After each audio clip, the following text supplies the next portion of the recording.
I had to make this video because I am sick and tired of the world's going to end next week, next month, this year, next year, maybe 4 or 5 years, That's as bad as the whole global warming thing. They've been telling us we're going to blow up the earth or we're going to get flooded out for the last 20 years. Doesn't the Bible tell us to cast all our cares, all your anxieties, all your worries, all your concerns, once and for all, on Jesus? For he cares about you with deepest affection and watches over you very carefully. That's from the Amplified. 1 Pete 5:7.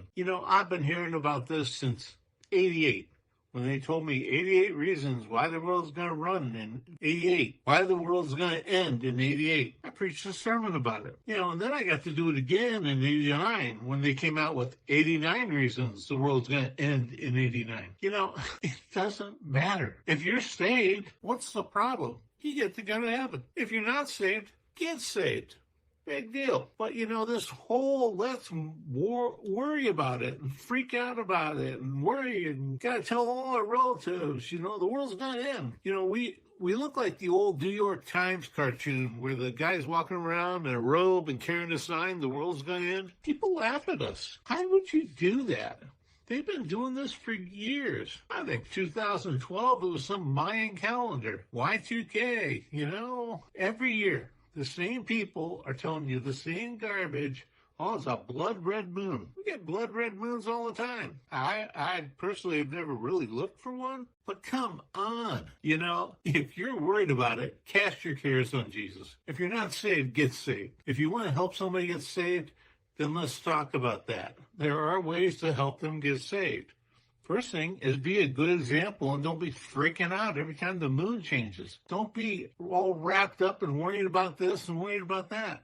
Why would they want that life?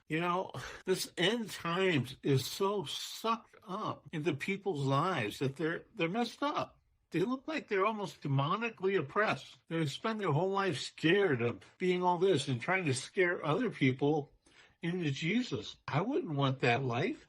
Why would you want that life? Just don't bother sending me that garbage anymore. I hate to say it, but just don't send it to me. I don't care who's at war now, who's at war then. I've been hearing this all my life. Guess what? Ain't happening. If we all go to heaven tomorrow, I'll apologize, but I won't care. I'll be in heaven. That's the way it should be in a Christian life. Not all worried up about what's happening, Yes, there are wars. There are rumors of wars. But guess what? That's the way it is. Look, just relax. Stay blessed. Have a great day. Enjoy the world. Are you enjoying your world? Are you having fun? Do you get to help and teach and grow other people? Do you get to heal people? Prophesy over them? If you don't, then learn how. Take a class. Get so that you're enjoying your life and helping other people instead of being all worried about what's going to happen with the next moon cycle. Come on, people. Grow up. Just don't bother sending that stuff to me anymore. Stay blessed. Have a great day. Walk in faith.